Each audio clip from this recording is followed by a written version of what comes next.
Le Haut Conseil pour la défense de la démocratie et de l'état de droit ne figure pas parmi les institutions gouvernementales bénéficiant d'un budget pour l'année 2024 selon la loi de finances initiale 2024, présentée par la ministre de l'économie et des finances.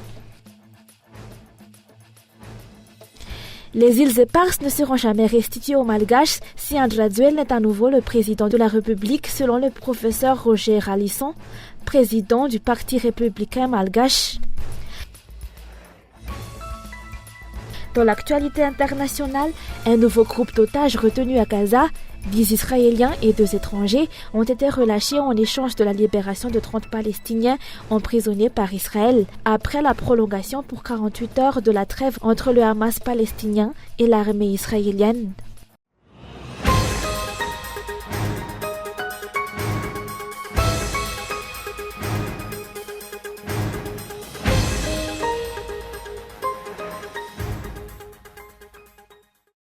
Le Haut Conseil pour la défense de la démocratie et de l'état de droit, HCDDED, ne figure pas parmi les institutions gouvernementales bénéficiant d'un budget pour l'année 2024, comme indiqué dans la loi de finances initiale 2024, présentée récemment par la ministre de l'économie et des finances.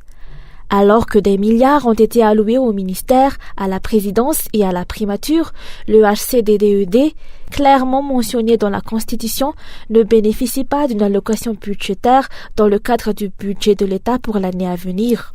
Selon les politiciens, cette omission souligne la tendance du gouvernement actuel à violer la loi. C'est une violation de la Constitution, laquelle prescrit l'existence du HCDDED, tout comme celle d'autres institutions comme le CFM. À ma connaissance, aucun amendement constitutionnel n'a été apporté pour supprimer le HCDDED. Plusieurs nouveaux membres ont été élus pour constituer cette institution. Ces profils ne correspondent-ils pas aux aspirations du gouvernement? Car en l'absence de toute autre explication, cette omission du budget pour le fonctionnement du HCDDED suggère une réticence du gouvernement envers les membres élus de cette institution. Une fois encore, cela renforce la tendance du gouvernement actuel à violer la loi.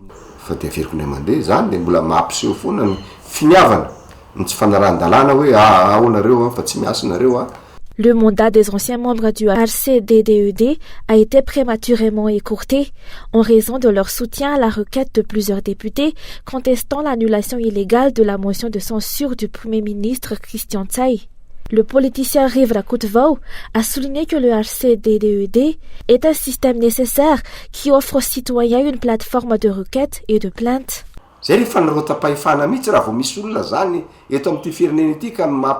Il s'agit manifestement d'un abus de pouvoir. Le rôle du HCDDED est crucial car il offre aux citoyens un moyen de réclamer la vérité, la justice et le respect de la légalité dans notre pays, ce qui contribue au renforcement de la démocratie.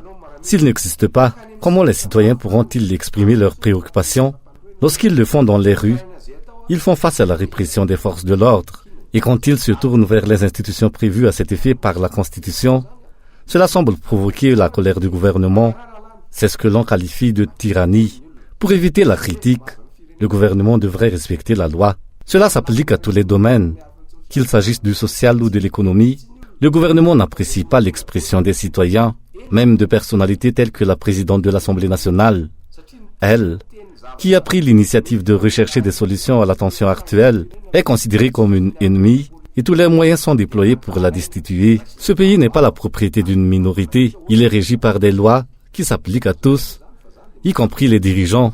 Le non-respect de ces principes fondamentaux est de la dictature où une minorité profite du système et utilise les forces armées afin de réprimer la majorité qui reste. La preuve en est que le taux de pauvreté dans le pays atteint maintenant 80%, une réalité que l'on peut constater quotidiennement dans la société.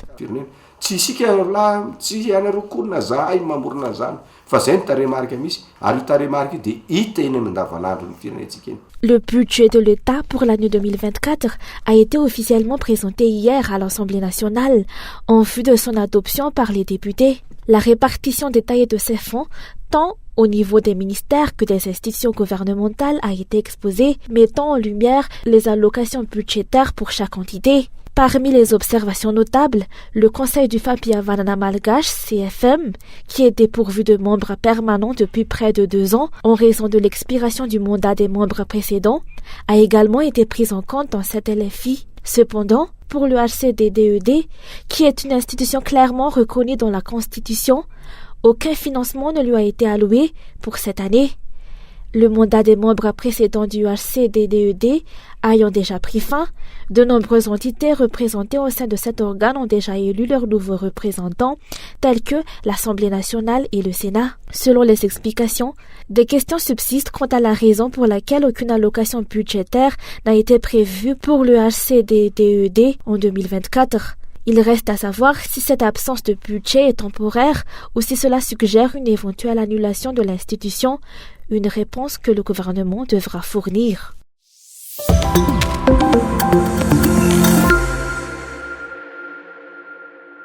Les îles éparses ne seront jamais restituées aux Malgaches si André Duel est à nouveau élu président de la République, selon le professeur Roger Ralson, président du Parti républicain malgache. Il souligne que Madagascar sera dirigé pour les 5 prochaines années par un président qui détient uniquement la nationalité française.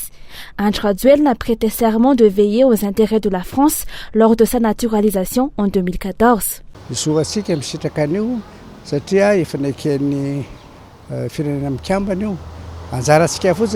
Il est de notre droit de récupérer ces îles. Nous devons simplement entreprendre les démarches nécessaires pour les récupérer, à l'instar de ce qu'a fait l'île Maurice. Cependant, je doute qu'on puisse y arriver, car en vertu de la loi sur la naturalisation, la personne naturalisée prête serment de défendre les intérêts de la France. Selon des informations provenant de nos contacts à l'étranger, le président français prévoit d'exploiter les ressources gazières des îles éparses en 2025. La véracité de ces informations n'a pas encore été confirmée, mais cela suggère qu'il aurait déjà mis en place les moyens nécessaires et la promesse adéquate pour l'aider à atteindre cet objectif.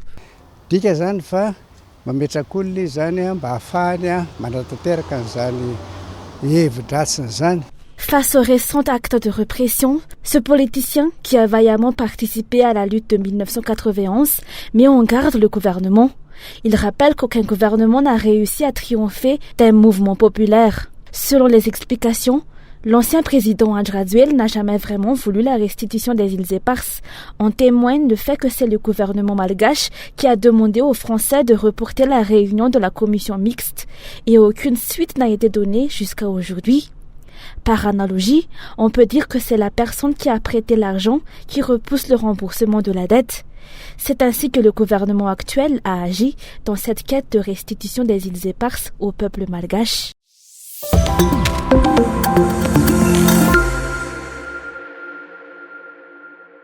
La responsabilité de la crise post-électorale générée par les résultats de l'élection du 16 novembre incombera entièrement à la HCC. D'après les analystes politiques, selon ces analystes, l'intégralité du processus électoral s'est écartée des normes requises à cause des multiples violations de la loi. Dès le début, de nombreux partis politiques, dont le MMM, ont dénoncé ces irrégularités. Mais le gouvernement a procédé à un forcing pour la tenue de l'élection. Désormais, la majorité de la population rejette et ne reconnaît pas cette élection et surtout ses résultats. Des résultats qui ne surprennent personne, compte tenu des nombreuses fraudes et violations de la loi orchestrées pour les obtenir. Iza no tompona andraikitra voalohany amin'izay ny olona no proclamation officielle no tompona andraikitra amin'izay mety isiany korontana. Ceux qui feront la proclamation officielle des résultats seront responsables des crises post-électorales. Des irrégularités liées à la refonte de la liste électorale ont été signalées dès la phase de préparatif de l'élection. Au cours du processus électoral, d'autres irrégularités ont été dénoncées, notamment la manière dont le gouvernement a fixé la date de l'élection et la validation des candidats à la présidentielle dont le profil ne respecte pas la Constitution. Cependant, le danger le plus imminent réside dans le fait que l'institution principale responsable de ces violations de la Constitution est chargée de proclamer les résultats officiels. Ny olona tompona andraikitra voalohany amin'ny fampanarahan-dalàna dia ny HCC io lazaina famoaka ny voka-pividianana rapitio. Les chiffres publiés par la CENI sur les voix reçues par les candidats ne sont pas fiables, selon l'analyste politique. Des manœuvres ont été mises en place pour donner l'impression que des citoyens ont voté. Vao marin'ilay fividianana tao anatin'ilay fotoana nanaovana an'ilay latsa-bato amboletra. Il a été prouvé que la majorité s'est abstenue de voter En partie grâce aux manifestations qui ont eu lieu, nous doutons de la véracité des chiffres publiés par la CENI concernant les voix reçues par les candidats. Ces chiffres ont été manipulés pour donner l'impression que des citoyens ont participé au vote, et cela pour justifier et légitimer les résultats.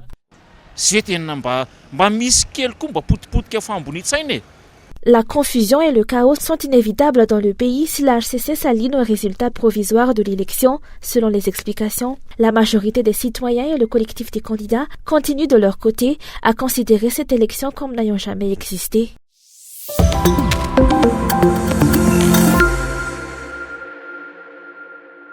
Limonade a appelé à l'apaisement dans l'attente de la proclamation officielle des résultats de l'élection par la HCC lors de leur point de presse d'aujourd'hui. Selon Limonade, des pressions sont exercées sur cette institution, notamment par des sociétés civiles, des hommes politiques, des forces de l'ordre à la retraite, ainsi que celles en service. Selon Limonade, dans l'attente des résultats officiels de la Haute Cour constitutionnelle, les forces de l'ordre ne peuvent s'exprimer sans l'autorisation de leurs supérieurs hiérarchiques. Une situation qui interpelle dans la mesure où il semble qu'on veuille les museler suite à l'incarcération de 2 hauts gradés de l'armée accusés d'avoir incité au trouble et à une mutinerie militaire avant la tenue de l'élection, d'après la version officielle, mais qui serait due au refus d'envoyer plus de troupes sur la place du 13 mai les 4 et 5 novembre derniers, d'après Africa Intelligence.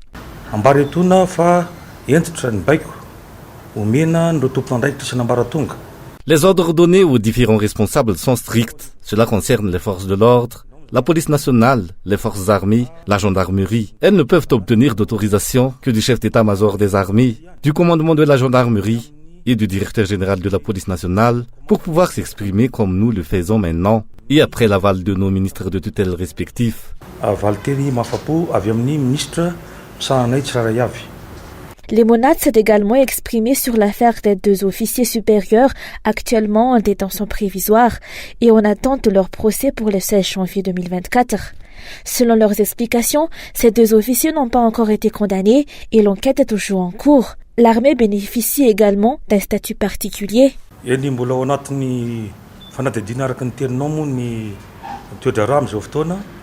L'affaire se trouve au stade de l'enquête pour le moment. Les responsables réunissent les éléments d'information à ce sujet. Ces personnes ne sont pas encore condamnées. Pour les protéger et protéger le secret de l'instruction, elles sont en détention. Les militaires ont un statut particulier. Le tribunal militaire doit les juger. Mais vu que ce sont aussi des citoyens, elles sont aussi concernées par des charges prévues dans le code pénal. Ce sont donc 2 choses différentes. D'un côté, il y a le tribunal militaire et de l'autre le tribunal commun à tous les citoyens.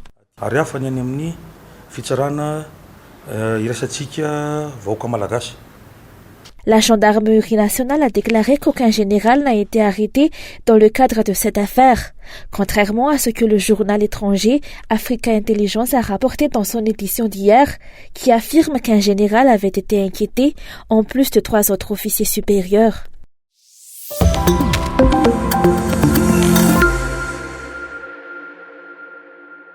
Une 60aine de citoyens ont bénéficié cette année de la distribution massive d'actes de naissance dans la commune d'Amboujmanzak. Détenir un acte de naissance constitue la première preuve de la citoyenneté malgache. Il s'agit d'un droit fondamental.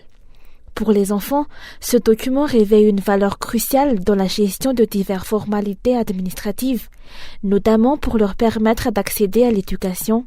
Cependant, de nombreux parents ne déclarent pas leurs enfants à la naissance et les privent de ce document essentiel. Le délai légal pour cette formalité est clairement établi et en cas de dépassement, les parents doivent effectuer la déclaration auprès du tribunal de première instance ou attendre la distribution périodique d'actes de naissance en masse.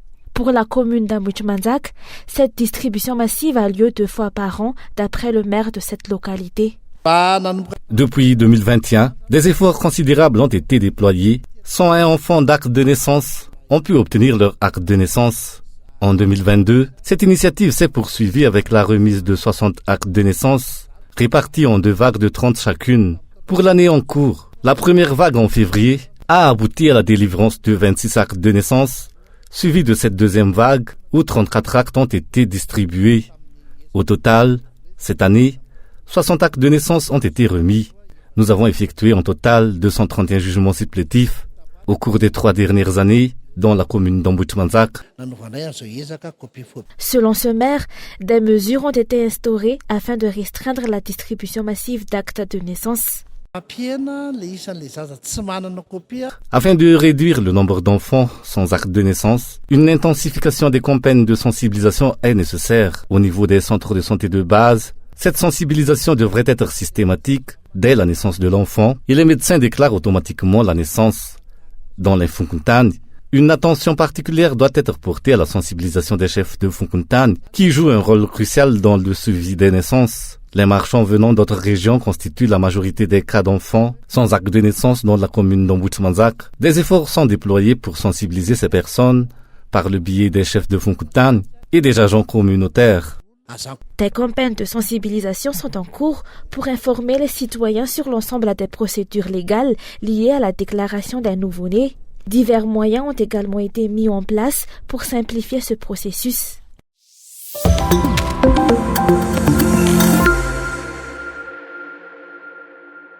La clôture de la saison de la pêche aux crevettes à Madagascar commence le 1er décembre et s'étendra sur une période de 3 mois. C'est ce qu'a annoncé hier après-midi le ministre de la Pêche et des Ressources maritimes.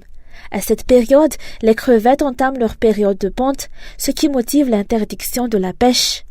Les restaurants et les poissonneries qui proposent des crevettes sont également tenus de déclarer leur stock avant le début du mois de décembre.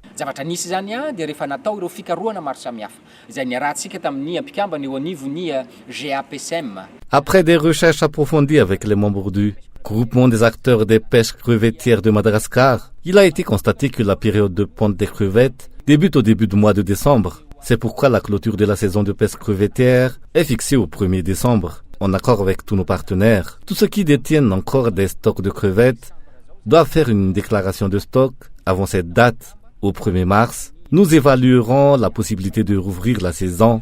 1er mars,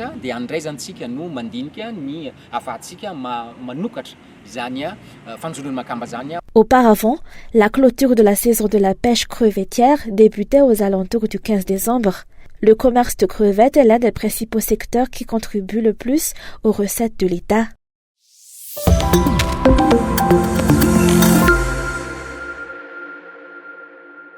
Des efforts considérables sont encore nécessaires pour contrôler effectivement la propagation du VIH-Sida à Madagascar, selon les organisations de la société civile engagées dans la lutte contre le VIH-Sida. En prévision de la Journée mondiale de la lutte contre le VIH-Sida, le 1er décembre prochain, ces organisations ont organisé des campagnes de dépistage d'une semaine à travers 5 zones distinctes. Sur 1359 personnes testées, 98 ont été réactifs, mais la confirmation du ministère est attendue pour attester de leur séropositivité.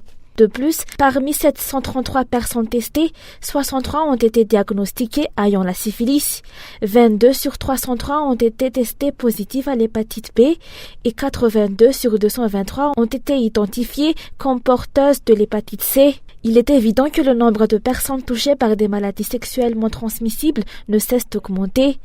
À part les relations intimes, ces maladies peuvent s'acquérir également par l'utilisation de matériel non stérile et par la consommation de drogues par injection.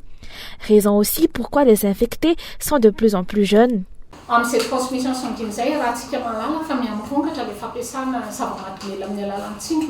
La consommation de drogue par injection est à présent plus fréquente et ceux qui s'adonnent à cette pratique sont de plus en plus jeunes.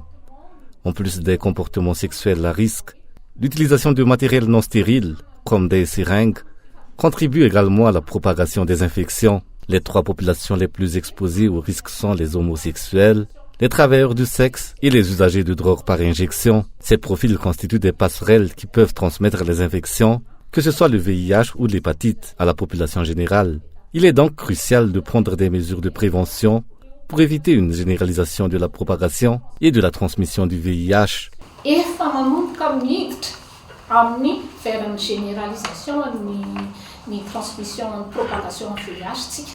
Selon les explications, seulement 20% des personnes infectées ont été identifiées jusqu'à présent, alors que le contrôle de la propagation de ces maladies nécessite l'identification de 95% des infectés. Raha l'estimation, 45 000 VIH misy eto Madagasikara amin'ny ponina. Si l'on fait une estimation, à Madagascar, il y aurait 45 000 porteurs du VIH sur une population de 25 millions. Seule une fraction de cette population a été identifiée jusqu'à présent, car nous n'avons que le financement du Fonds mondial pour l'achat de réactifs. Cependant, notre objectif est d'identifier 95% des porteurs du VIH afin qu'ils puissent recevoir un traitement approprié pour neutraliser le virus. Des efforts considérables sont en cours pour atteindre cet objectif, mais jusqu'à présent, seuls 20% des personnes infectées ont été identifiées.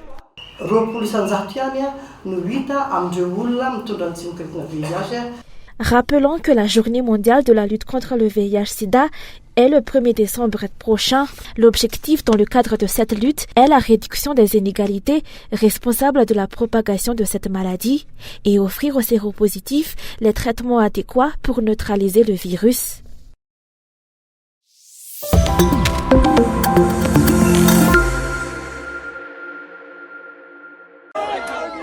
Première étape avant de recouvrer définitivement la liberté.